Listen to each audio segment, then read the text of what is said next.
Hello, Zion family and friends. It is a blessing to connect with you on this beautiful day. No matter what's going on in the world, it's an awesome day. I was reminded when I walked in today that 4 years ago, around this time, the noon Bible study was pretty crowded, and people packed in because they were shocked of the election results and pretty distressed and depressed, and I had to change my whole direction of study on that particular day. And we were encouraged basically with a word of hope, and I want to encourage you today to just remember that our God has the final word. He has the last say so. And what I need you to do right here, rather than being glued to the TV and distressed and depressed and wringing your hands and all of those kind of things, is get a song in your spirit. Our God reigns. He reigns.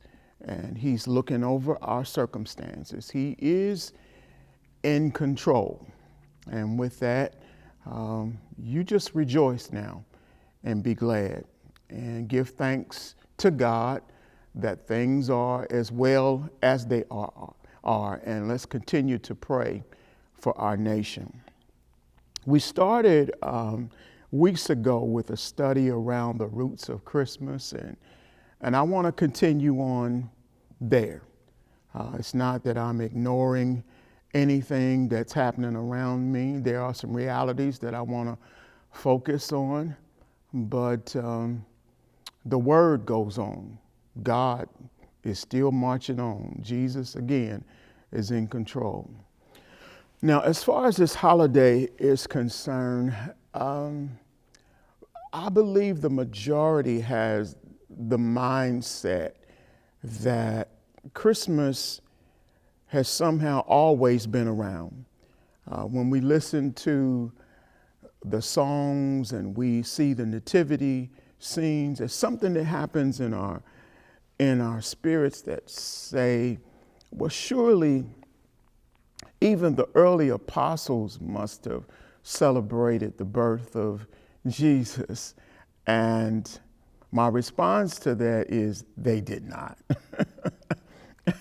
The early apostles would have celebrated the death of Christ as they observed the Lord's appointed day of the Passover. And Jesus was our Passover lamb. But they did not celebrate. You won't find that in the scriptures that they celebrated the birth of Christ. Even when you look at the reference of Hanukkah in John 10, you'll see Jesus walking through the temple at that particular time. And John is very careful in writing exactly what the Holy Spirit inspires him to write, because he knew, and Jesus knew at that time, that that temple that was being honored by the people would one day be destroyed. And he is the true temple. Well, if the apostles and the early saints did not celebrate Hanukkah, if they did not celebrate Christmas, how did this thing come into being? It wasn't until the 4th century that there was the observance of the holiday Christmas. And that came by way of the Emperor Constantine. Constantine supposedly has this encounter with God, and he makes Rome Christian without you confessing Jesus Christ. And he also declared that Christ's birthday was to be celebrated on December 25th. He builds nativity scene, and he declares that everybody now is supposed to celebrate Jesus' birthday. And the Bishop of Rome then established December the 25th as the day that Jesus Christ is to be celebrated. Now notice the two persons there. You have Emperor Constantine and the Bishop of Rome, who take it into their hands to establish this as the holy day in Rome. Around that time of the 4th century, also you have a guy by the name of Saint Nicholas, who's a patron saint of the children. And Saint Nicholas would ultimately become known as the giver of gifts. So I just want to take you through some points of history here.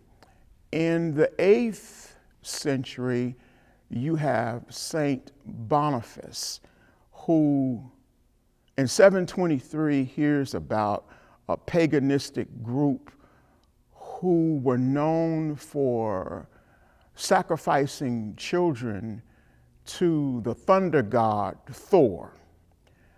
And it was his intention to get to this place where they were practicing this sacrifice, and he was going to interrupt it.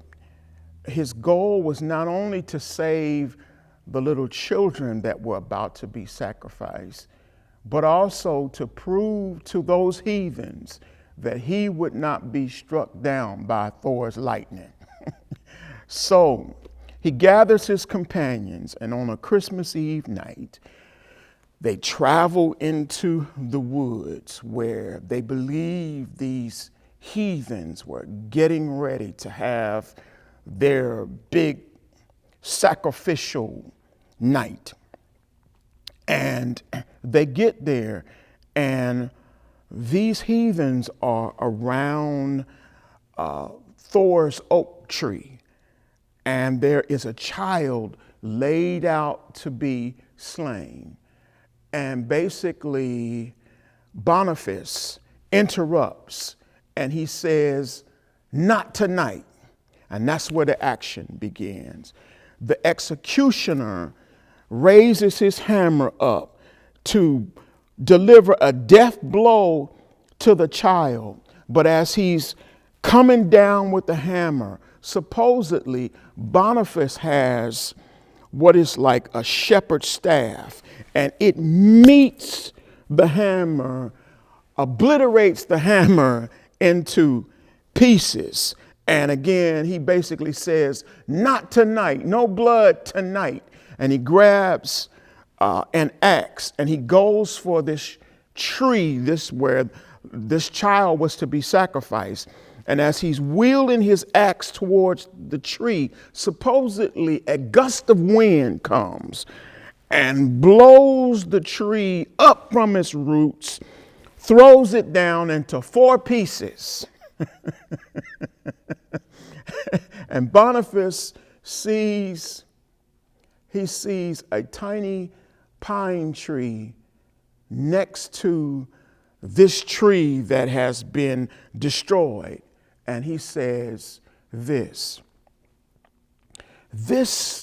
little tree, this young child of the forest, this shall be your holy tree tonight. It is a wood of peace.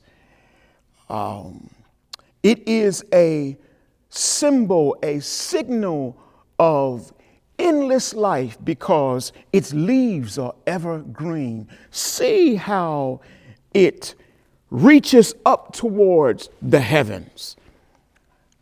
It shall be called the tree of the Christ child.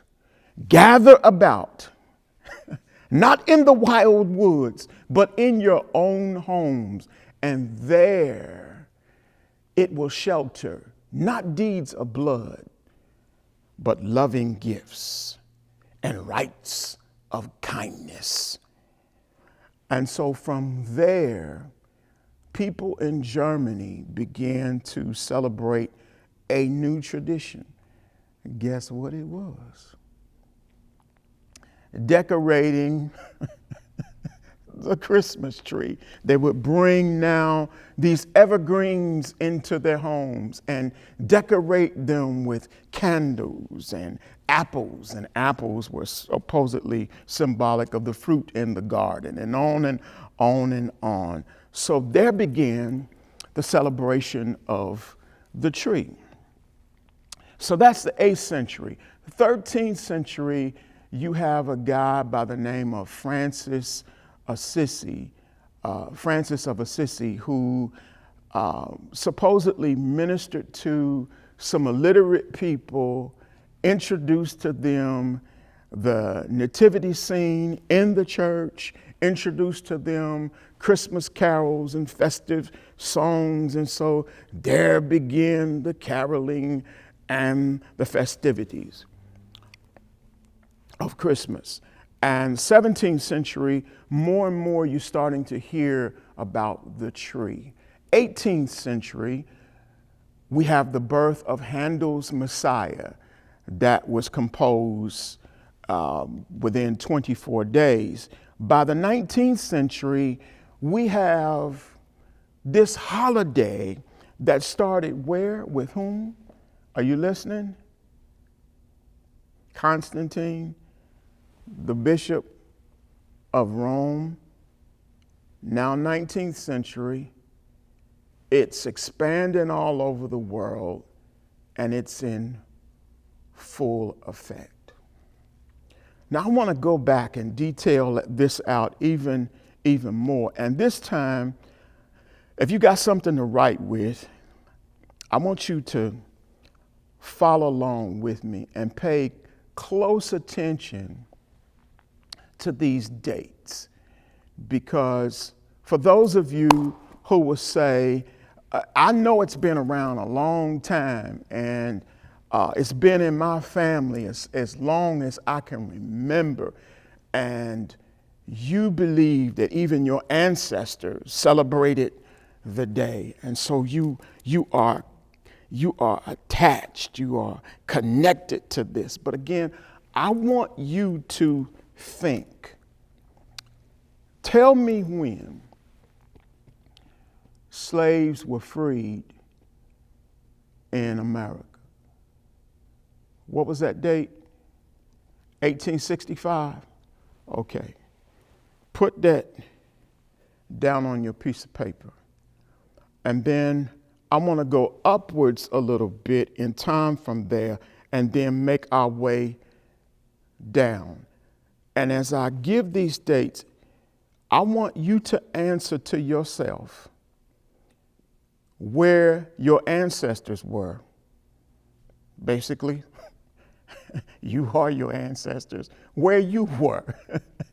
Okay. 1822, Clarence Moore composes a well-known poem, "'Twas the Night Before Christmas." And he's a minister, remember? 1828, Joel Poinsett, a minister to Mexico, goes to Mexico, and he brings back a flower. Guess what that flower was? The poinsettia. And so that's where we get the beautiful poinsettias. Where were your ancestors at that time when folk were decorating their homes with poinsettias? So that's in 1828. And then we move further to 1840. 1840, Victoria marries Prince Albert, who is her cousin. Prince Albert of Germany. And Albert brings many things from Germany with him. And together they pose for this picture, which the world sees. And they're standing in front of a Christmas tree. And just like today, when we see power couples or celebrities posing, we have a tendency to want to live vicariously through them. We want what they want. And so the world wanted what they had. Okay. So then in 1843, you following along with me? 1843, Charles Dickens comes up with the Christmas Carol. Let's see, 1863.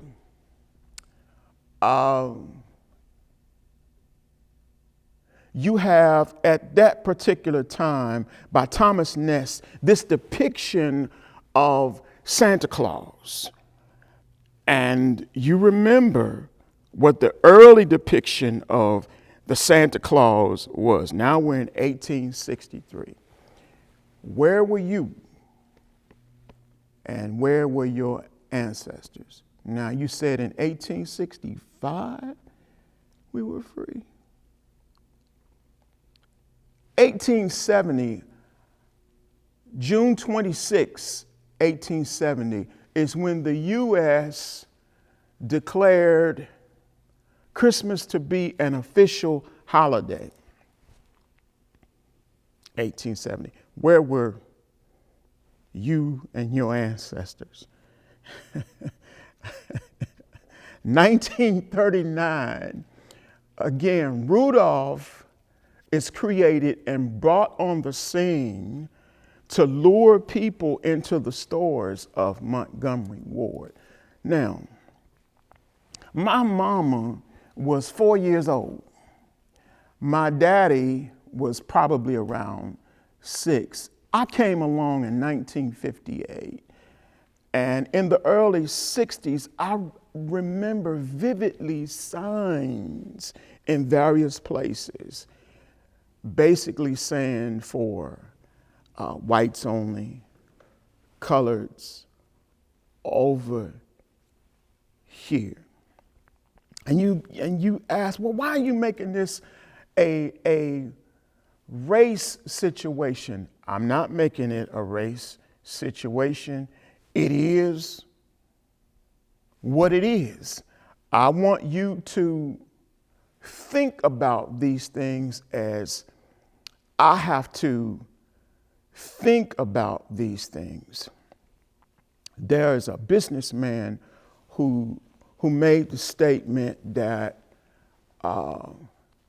it makes perfect sense that our national saint is in the department stores during Christmas, during the Christmas season. And he then adds, it makes commercial sense.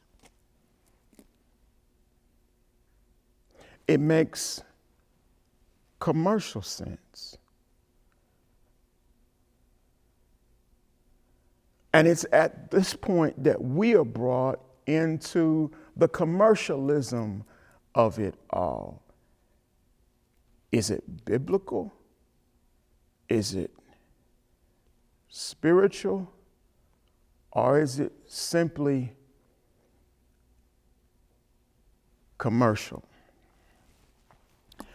As a pastor, well, first as a father, now a granddad, pastor, and educator, leader in the community, I have to think about these things, and I have to bring you the truth. John 8:32 says this.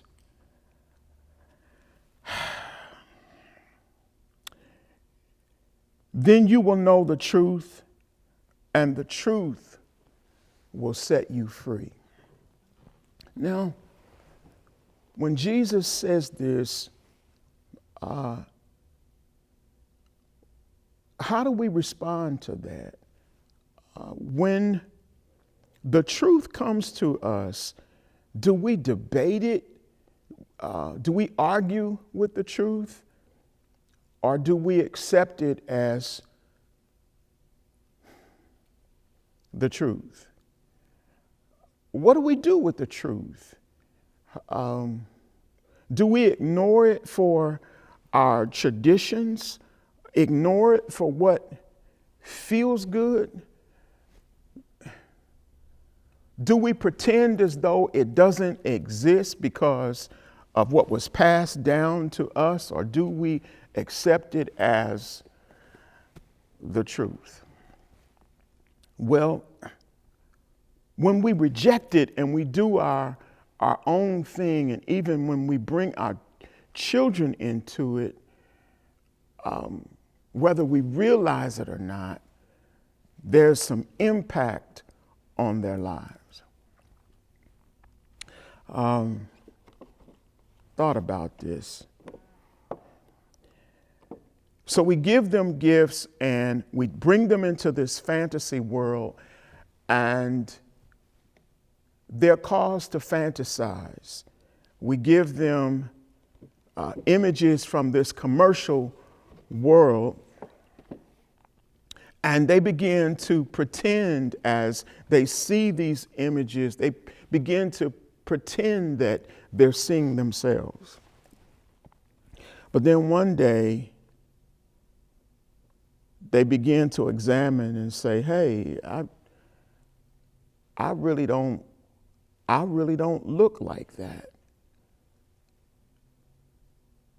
And sometimes and somewhere as they're growing up, the challenges of not looking like the images, the commercial images that we put before them, begin to impact their self-esteem.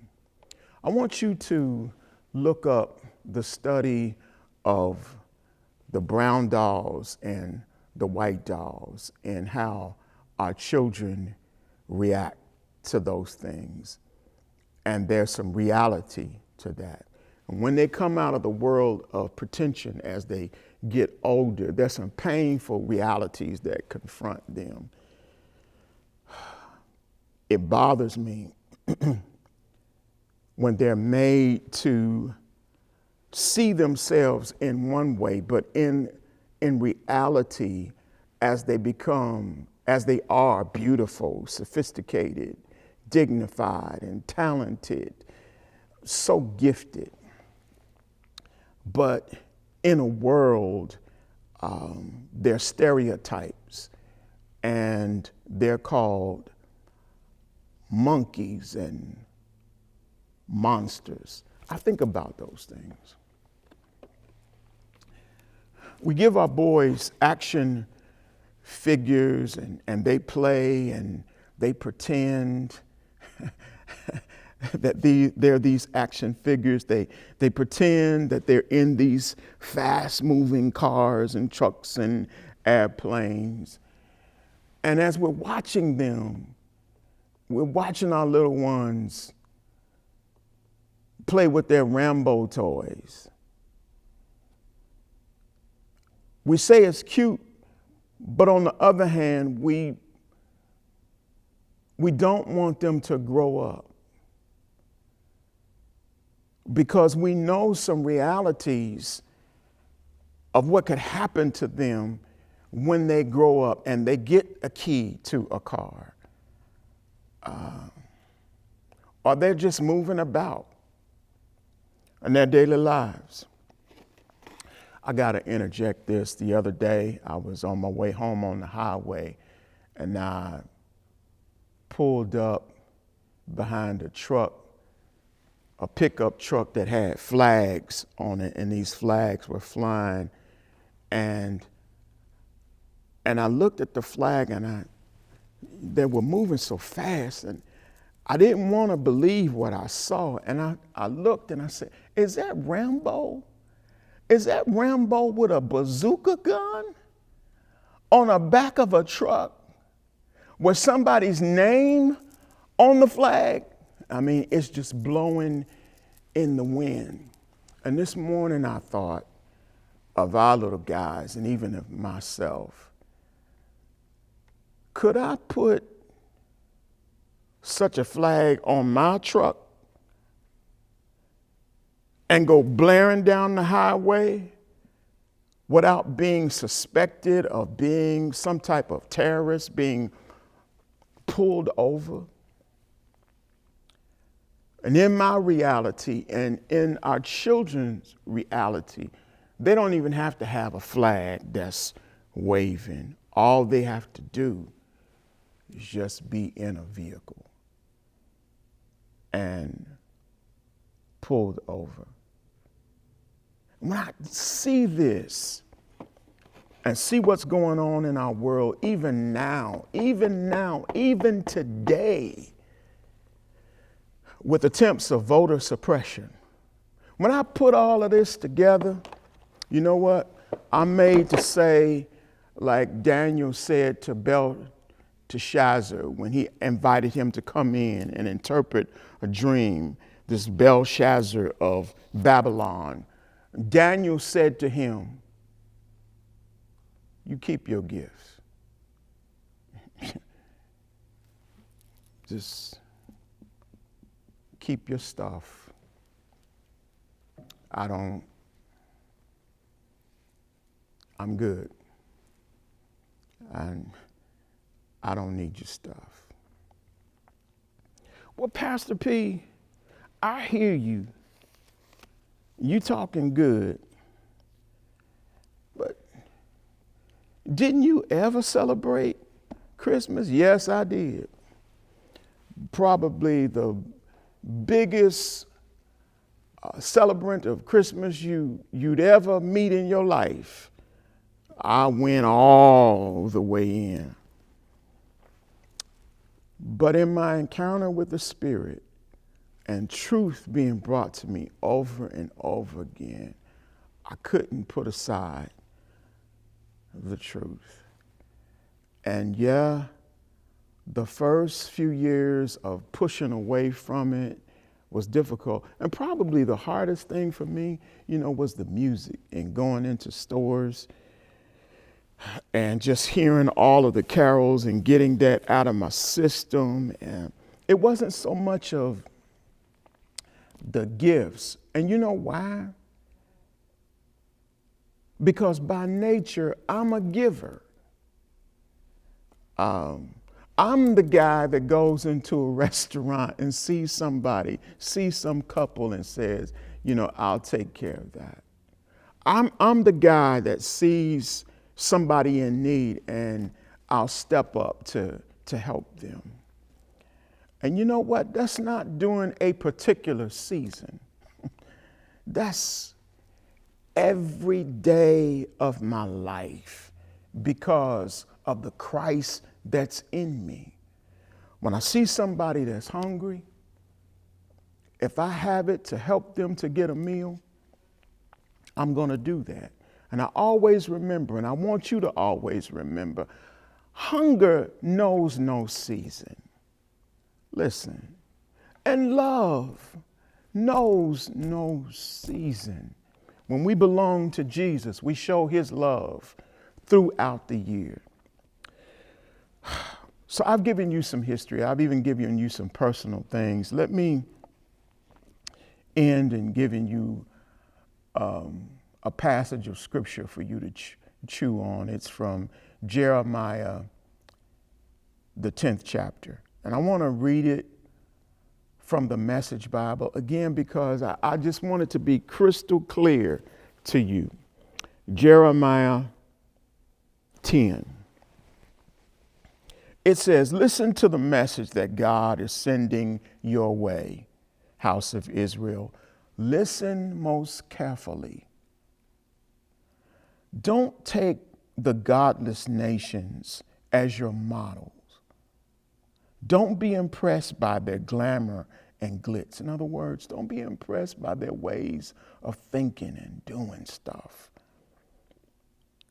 No matter how much they're impressed, the religion of these people is nothing but smoke. An idol is nothing but a tree chopped down, then shaped by a woodsman's axe. Listen to this and listen carefully. They trim it with tinsel and balls, use a hammer and nails to keep it upright. Yeah, that's in the Bible. It's like a scarecrow in a cabbage patch, can't talk. Dead wood that has to be carried, can't walk. Don't be impressed by such stuff. It's useless for either good or evil. All this is nothing compared to you, O God. You're wondrously great, famously great. Who can fail to be impressed by you, King of the nations? It's your very nature to be worshiped. So you want to worship somebody during this season? Worship God. Worship Jesus. That's who you say we're worshiping. The best they can come up with is nothing, compared to you. Stupidly, wow, they lined them up, a lineup of sticks, good for nothing but making smoke, gilded with silver foil from Tarshish, covered with gold from Uphaz, hung with violet and purple fabrics. No matter how fancy the sticks, they're still sticks. Pastor, that's in the Bible? It's in the Bible. Get this, and this is the best part of it all. But God is the real thing. The living God, the eternal King. When he's angry, earth shakes, yes, and the godless nations quake. Tell them this, the stick gods who made nothing, neither sky nor earth, will come to nothing on the earth and under the sky. But it is God whose power made the earth, whose wisdom gave shape to the world, who crafted the cosmos. He thunders and rain pours down. He sends the clouds soaring. He embellishes the storm with lightnings, launches wind from his warehouse. Stick God worshipers looking mighty foolish, God makers embarrassed by their handmade gods. Their gods are frauds, dead sticks, dead wood, tasteless jokes. When the fires of judgment come, there'll be ashes. But the portion of Jacob is the real thing. He put the whole universe together. He pays special attention to Israel. His name, God of the angel armies. So you've been laid off. Money is tight. We're in this pandemic. You've been stressed out and how you're going to do what we know as Christmas. Put it all aside. If you have to, again, review these sessions. Read this word. When Jesus promised you something, remember this. He said that he would send the truth, and the truth will set you free. This season, let him set you free. And then you pass this truth on to somebody else so that somebody else can get free. And with that, give them the message. God is the real thing. Jesus is the real thing. Shalom.